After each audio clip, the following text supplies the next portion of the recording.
ketika sudah menulis satu paragraf, di paragraf keduanya itu kadang kita itu nggak tahu apa yang harus kita tulis itu apa.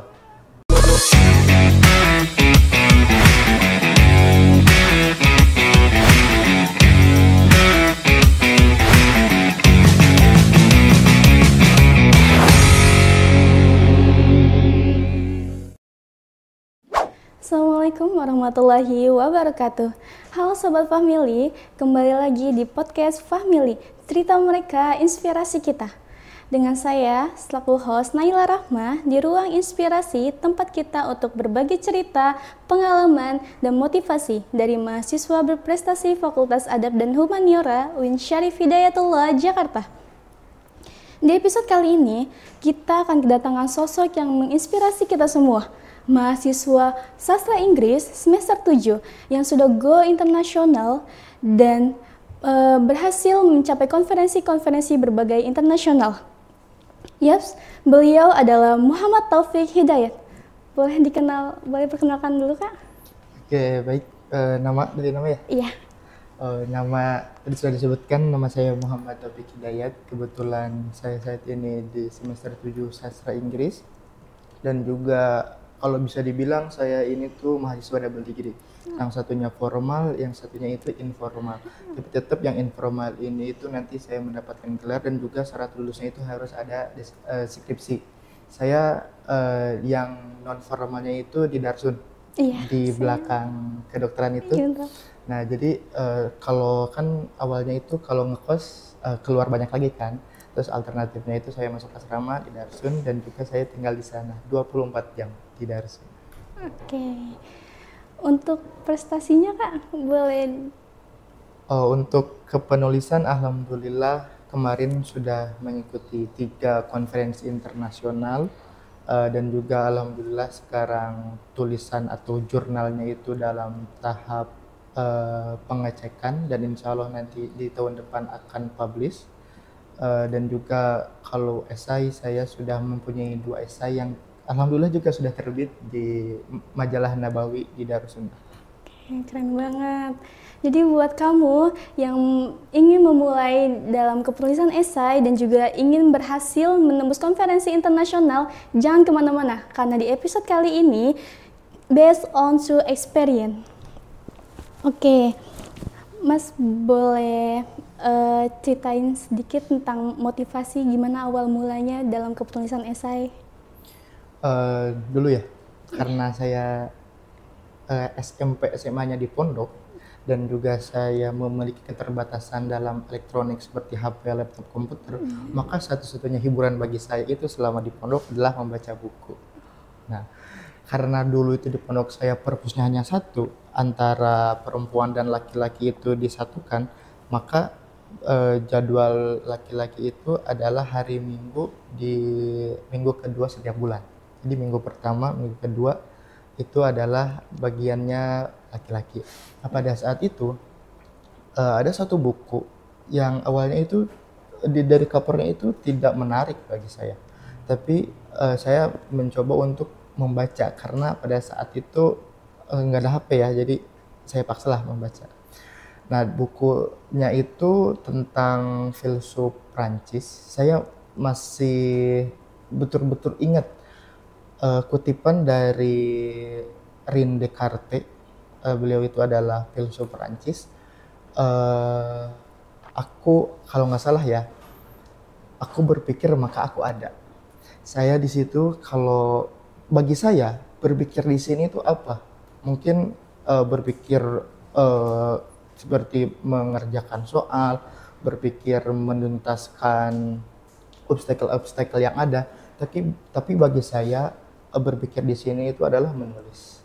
Jadi bagi saya menulis itu bukan hanya sekedar untayan rantaian kata yang ditulis di buku, di kertas, tapi itu adalah ciri kita pernah ada di dunia ini. Karena kan nanti tulisan itu adalah sebuah legasi, sebuah peninggalan kita dari masa lampau yang nantinya juga bisa dibaca oleh orang-orang di depan kita, orang-orang yang akan ada di masa depan kita. Gitu. Oke, kan Mas dulu mulai kepenulisan itu kan nggak pakai teknologi zaman kayak sekarang gitu ya, yang modern. Nah, apa sih hal yang bikin Mas tuh termotivasi untuk bisa memulai dalam kepenulisan esai? Saya itu di pondok ikut dua, bisa dibilang dua ekstrakurikuler, yaitu majalah pesantren dan juga komunitas mata pena. Nah, di komunitas mata pena dan juga majalah pondok pesantren itu pasti kita harus menulis kan, dan yang namanya menulis itu pasti adanya seleksi sehingga nanti diterbitkan.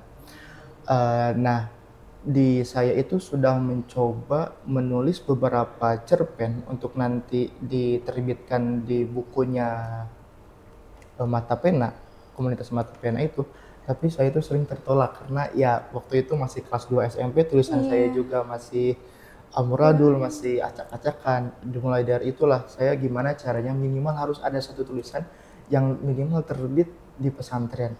Alhamdulillah saya karena sering baca juga cerita-cerita dari buku-buku dan juga baca-baca koran, jadi saya dimulai dari situlah mulai tahu struktur kepenulisan yang eye catching buat orang-orang untuk dibaca. Ya gitu. Oke, terus apa sih yang membuat Mas tertarik dalam kepenulisan ini? Apa karena emang Mas ini dari program studi sastra Inggris atau emang karena ada passionnya dari lama? Kalau dibandingkan dengan jurusan sastra Inggris, ya pasti ada. Karena pas saya mulai menulis jurnal ya, mulai menulis jurnal itu di semester, kalau nggak salah semester 3. Karena pada waktu itu ada matkul academic writing. Jadi itu juga pertama kalinya saya menulis dengan bahasa Inggris. Karena kan kalau di pondok itu pasti bahasa Indonesia. Betul. Nah, tapi kalau di sini itu kan diwajibkan berbahasa Inggris. Awalnya itu saya pusing sekali karena bahasa Inggris ya. Nah, tapi dengan berjalannya waktu, mulai dari dulu sampai sekarang, alhamdulillah passion dari pesantren saya sandingkan dengan passion di sini yang berbahasa Inggris. Jadi dua-duanya itu ada interseksi. Jadi ada pertemuan antara penulisan dari saya di pesantren dan juga dalam bahasa Inggris di sastra Inggris ini. Gitu ya Mas, berarti ada nggak sih sosok atau momen yang dapat menginspirasi Mas dalam kepenulisan ini? Ada. Ada. Tahun 2017, kalau nggak salah ya 2017 atau 2018 gitu. Komunitas Mata Pena itu sering mengadakan acara 2 tahunan, yaitu mendatangkan sosok penulis yang terkemuka yang ada di Indonesia. Pada waktu itu pasti udah kenal dengan Terelie. Nah, Terelie itu datang ke pondok saya di pondok pesantren tahun 2017 atau 2018 itu di Tasikmalaya. Nah, karena beliau mengisi acara itulah saya mulai tertarik dengan dunia kepenulisan. Bagaimana Terelie menulis itu, khususnya karena yang pertama kali saya baca di novelnya itu adalah series Bumi. Bulan, bukan bumi ya. Jadi kan pertamanya itu bumi, terus bulan, matahari kan. Tapi yang saya bacanya itu adalah bulan dulu, bukan bumi. Iya. Nah, habis itu saya dapat kabar bahwasanya pondok akan mengadakan acara 2 tahunan itu mendatangkan Terelie, saya langsung daftar. Nah, dari motivasi Terelie lah jiwa-jiwa kepenulisan saya itu berkembang. Gitu ya Mas, wah keren banget. Berarti semua itu berawal dari kemauan kita sendiri ya Mas, betul. Karena semua perjalanan itu emang mungkin berat banget, tapi itu hal yang paling penting gitu. Nah, sekarang kita bahas lebih dalam ya Mas, karena penonton Fahmily ini sangat penasaran banget nih Mas. Nah, gimana sih Mas proses Mas menulis esai? Pastinya itu kita kalau menulis itu kan kadang kita itu nggak tahu apa yang harus kita dituliskan. Dan itu sering terjadi kepada saya. Pasti kita itu tidak tahu apa yang ingin kita tulis itu, walaupun kita sudah tahu judul besarnya, tapi kadang kita itu nggak tahu awal mula yang harus kita tulis itu apa. Maka alternatifnya itu saya sering melakukan brainstorming. Apa tuh Mas? Brainstorming itu mencari ide-ide yang baik itu melalui tontonan, melalui bacaan, melalui game. Jadi kan ide-ide itu sering datang, kita tuh nggak tahu dari mana kan. Nah kalau saya itu kalau nggak dari baca buku pasti dari nonton film. Nah mulai dari itu tuh saya mulai tahu, oh ada satu kejadian yang ini itu ada kolerasinya dengan saya yang ingin tulis. Maka saya buat dulu outline-nya dalam buku kecil. Nanti kalau sudah ada outline-nya, brainstorming, udah strukturnya udah ada, baru saya mulai menulis. Oh begitu ya Mas.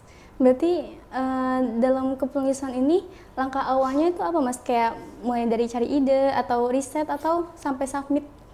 Iya, pasti awalnya itu kalau saya ya, kalau mau memang benar-benar submit itu, karena kan kita itu harus melihat dulu scope yang instansi itu keluarkan. Misalkan FAH kemarin itu ada konferensi internasional tentang SDGs kan, SDGs, SDGs. Maka kalau kita ingin submit dan benar-benar dipublikasikan, maka tulisan kita itu harus sama dengan scope-nya itu.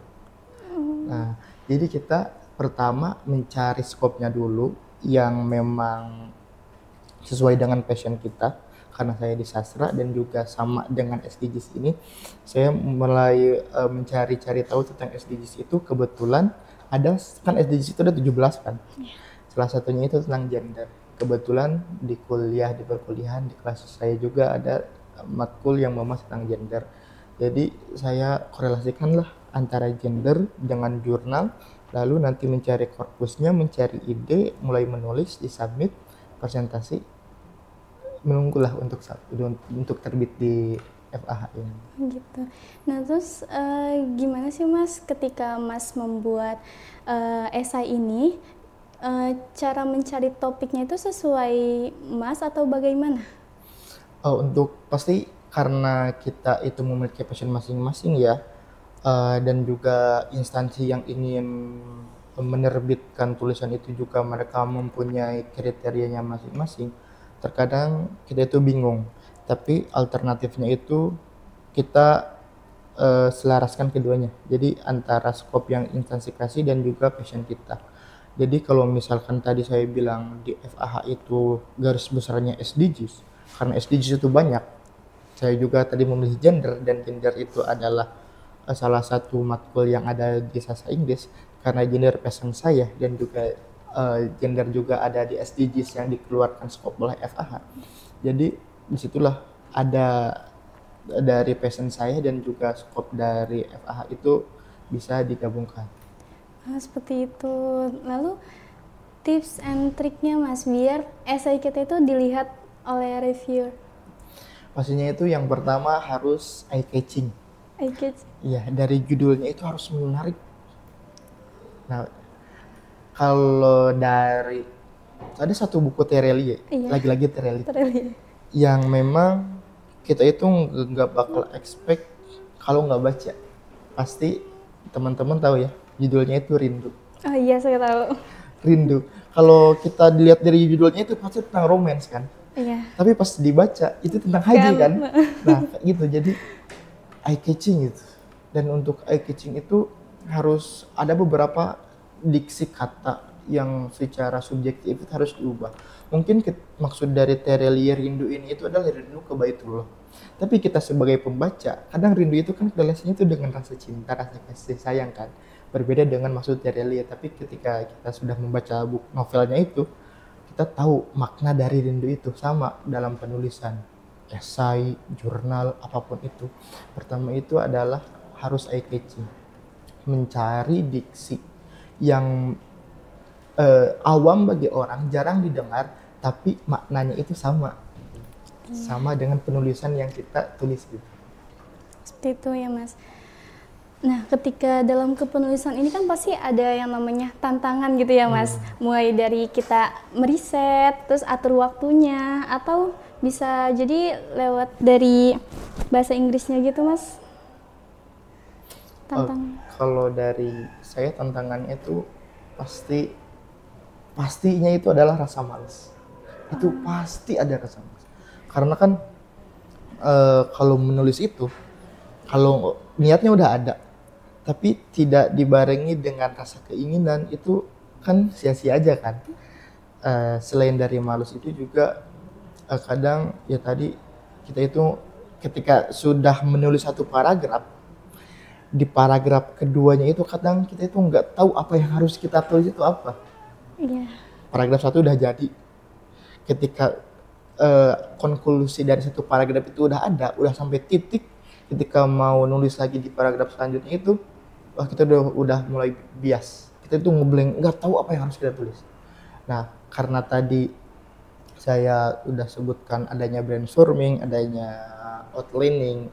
Nah, dari situlah kita tuh mulai struktur, tahu nih kita harus di paragraf kedua itu nulis apa, ketiga selanjutnya itu apa. Seperti itu ya Mas.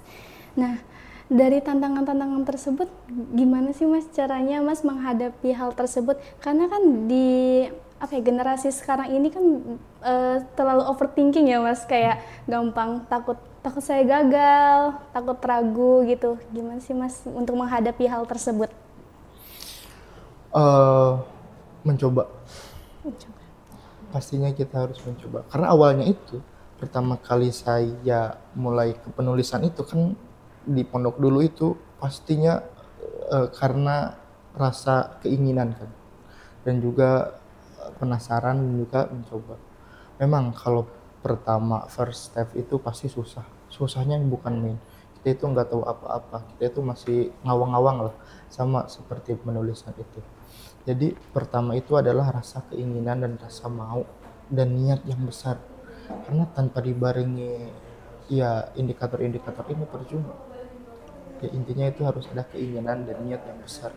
Mau apapun itu, tidak hanya menulis, tidak hanya berolahraga, tidak hanya belajar, semuanya harus dibarengi dengan niat dan keinginan.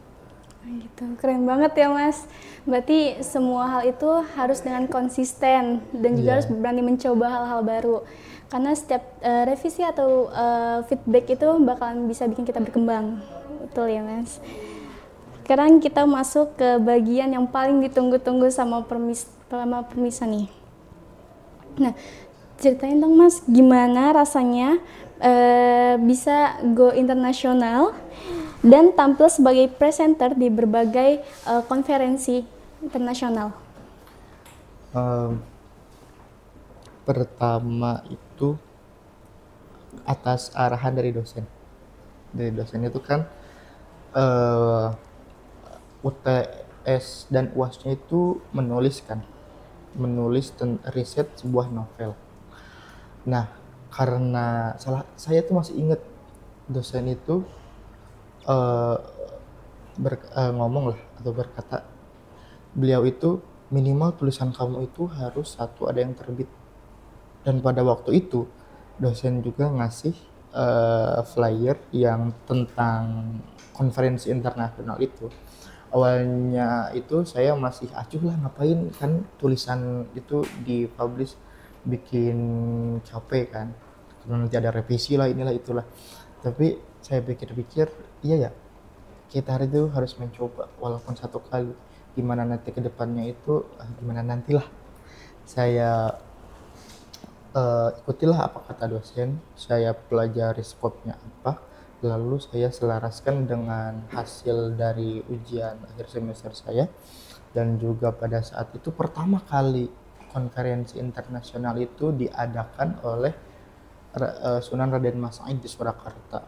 Karena pada waktu itu saya masih di asrama dan juga saya itu nggak bisa izin untuk meninggalkan ngaji, maka saya ikutnya secara daring, secara online. Pengumpulan, karena tadi saya masih mangmang ya, masih mangmang, jadi pengumpulan abstraknya itu Hamin satu penutupan itu.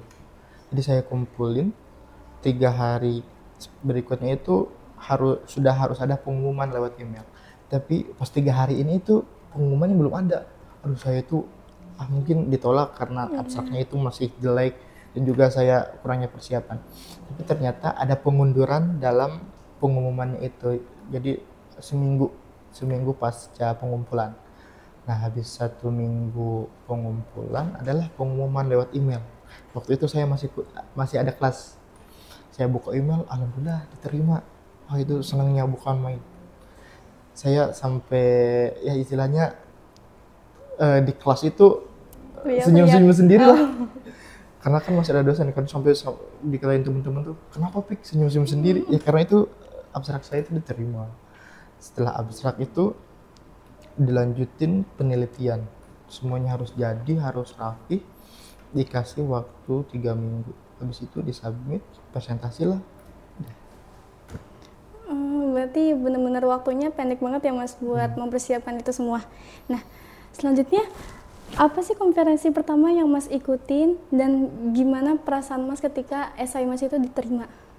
Pertamanya itu ya tadi di Raden Mas Said itu. Jadi kan kalau pertama kali kita mencoba itu pasti sering ada informasi-informasi yang lain kan. Pertama itu karena dari arahan dosen saya submit abstrak di Raden Mas Said di Surakarta itu. Alhamdulillah keterima. Nah, sehabis itu karena itu yang pertama dan saya juga masih belum puas ya.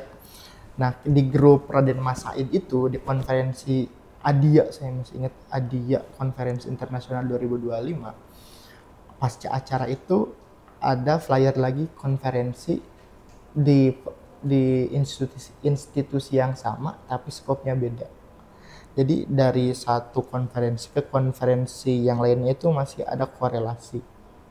Nah, sehabis itu yang tadi yang pertama di ADIA di Konferensi Internasional Raden Mas Said, saya juga yang kedua ikut di ICCL, International Conference of Culture and Language.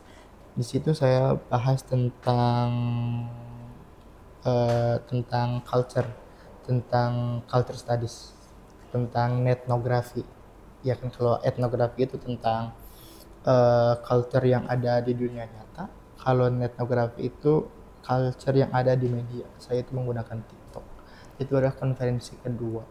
Konferensi ketiga itu di FAH, di Adab ini yang kemarin. Alhamdulillah juga tulisan-tulisannya itu sekarang insya Allah terbit lah tahun depan. Karena kan kalau abstraknya keterima sudah dipresentasikan itu ada jaminan untuk terbit. Oke Mas, keren banget ya.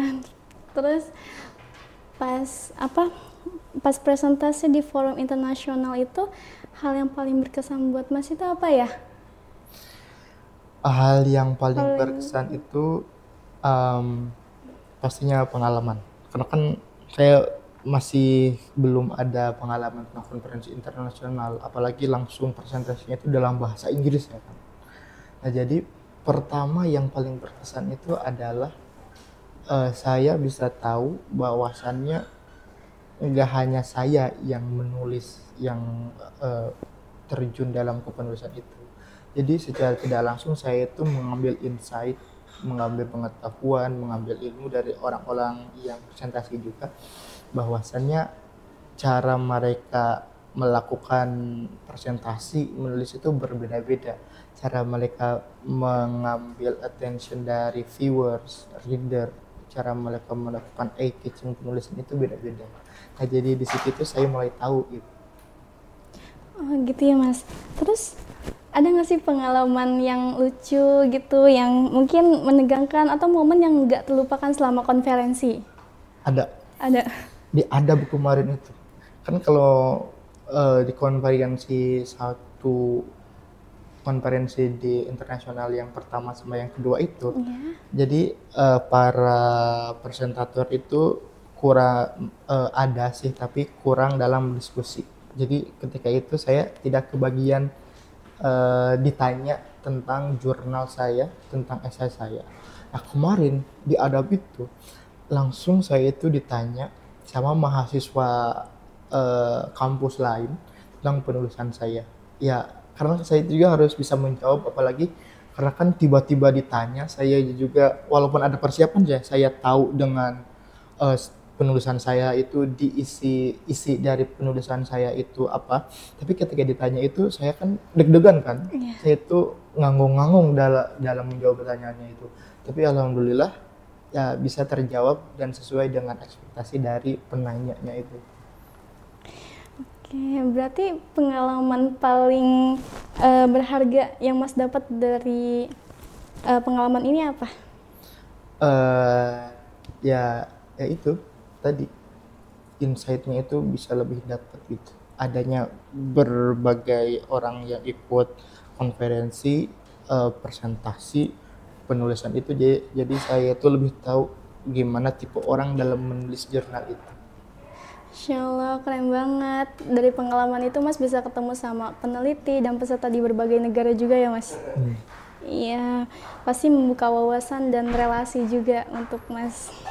Nah, ini bagian yang paling penting banget.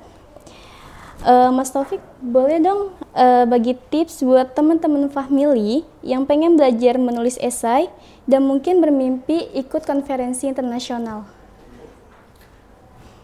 Bisa diulangi? Tips and triknya.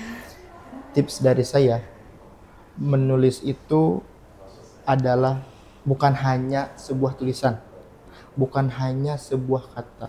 Tadi saya sudah bilang, tapi menulis itu adalah sebuah peninggalan yang nantinya itu bisa bermanfaat bagi orang-orang seterusnya. Itu yang harus terus ditancapkan dalam hati kita, dalam pikiran kita. Apakah kita tidak mau ada legacy yang bermanfaat dari orang lain, dari kita untuk orang lain? Apakah tidak mau tulisan kita, peninggalan itu bermanfaat bagi orang lain? Guru saya, kebetulan beliau juga sudah berkeliling di dunia, pernah mengatakan never die before creating, pantang mati kalau sebelum menulis, karena menulis itu adalah ciri kita itu pernah ada di masa lalu dan nanti penulisan kita itu bisa bermanfaat untuk orang-orang di masa depan. Keren banget. Terus gimana sih Mas caranya buat bisa ngelatih diri kita untuk menulis dalam bidang akademik? Konsisten 30 menit, jangan 30 deh, 10 menit sehari nulis, mau itu deketik, mau itu tulis tangan, asalkan kita rajin, kita menulisnya itu apa aja terserah, mau itu berbentuk tulisan diary, mau berita, mau jurnal, mau apapun itu, yang penting nulis. Karena skill itu karena pisau tidak bisa menjadi tajam kalau tidak diasah. Tulisan kita tidak menjadi pisau kalau tidak diasah. Kita menulis, kalau tulisan kita ingin bagus, diasah terus 10 menit per hari, 20 menit per hari, membaca 1 jam per hari. Itu bisa menjadi akomodasi kita untuk menulis. Oke.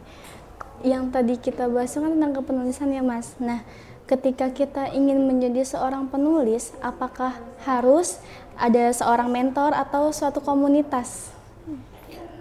Kalau bagi saya sendiri, komunitas itu tidak perlu. Tapi yang perlu itu adalah mentor. Karena penulisan yang kita tulis itu masih banyak salahnya, maka kita harus mentor. Kita harus kasih draft tulisan kita kepada mentor, kepada pembimbing, kepada teman, kepada guru, kepada siapapun itu, karena untuk menjadi tulisan itu adanya revisi. Setelah revisi, kita tulis ulang, kita perbaiki apa yang salah, lalu nanti tulisan kita itu bisa dinikmati oleh para pembaca. Disitulah gunanya mentor. Tapi kalau komunitas itu, kalau menurut saya tidak perlu. Percuma kalau ada komunitas tapi kitanya itu tidak ada niatan, itu percuma saja. Yang penting itu ada mentor, ada sosok yang bisa menjadi acuan untuk kita menulis. Seperti itu ya Mas. Berarti ketika Mas menulis itu kan pasti ada yang namanya revisi dari mentor Mas untuk perbaikan penulisan Mas itu kan. Nah, gimana caranya Mas buat menghadapi hal tersebut gitu? Pastinya ya, kalau sehabis revisi itu pasti badan itu lemes. Kita tuh udah capek-capek nulis, ternyata masih salah tuh kan. Iya. Apalagi kalau kemarin pas submit jurnal itu, revisinya itu ini salah, ini kurang, permasalahannya itu kurang depth-nya itu masih kurang. Di situ udah mulai pusing. Tapi ya karena itu saya jadi tahu celah-celahnya itu, saya itu kurangnya dari mana.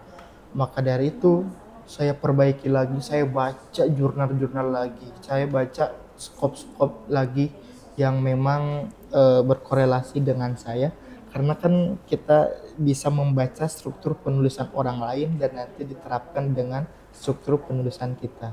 Paragraf 1, paragraf 2, paragraf 3 itu dikotomi 1, dikotomi 2, dikotomi 3 dari jurnal orang lain, dari penulisan orang lain itu bisa diterapkan di jurnal kita, di penulisan kita. Tapi ketika Mas dapat revisi seperti itu, ada rasa ingin menyerah gitu nggak, Mas? Pasti ada. 1 jam sesudah revisi itu pasti ada. Di semester 3 karena perkuliahannya sudah tidak ada kelas ya, dan digantikan dengan revisian. Di matkul selanjutnya setelah revisian ini itu, saya tuh nggak ada semangat buat masuk kelas ya, buat itu seriusan. Udah capek, udah mumet revisi. Kita menulis itu dalam hati saya, kita menulis itu cuma buat disalah-salahin dosen gitu, buat disalah-salahin mentor, dan itu tuh bener-bener Messi bener. Amburadul, penghancur semangat. Revisi itu penghancur semangat. Merubah mood banget ya, Mas? Iya, merubah mood. Oke, luar biasa banget. Jadi kuncinya itu kita harus belajar, harus konsisten, harus bisa berani untuk mencoba hal-hal baru. Karena setiap tulisan adalah proses menuju karya yang lebih indah. Oke, terima kasih Mas Taufik karena sudah bisa berbagi cerita, pengalaman, dan motivasi yang luar biasa banget untuk podcast Fahmili pada hari ini. Semoga pengalaman Mas Taufik bisa menjadi inspirasi untuk mahasiswa Fah lainnya. Saya Naila Rahmah, pamit undur diri. Wassalamualaikum warahmatullahi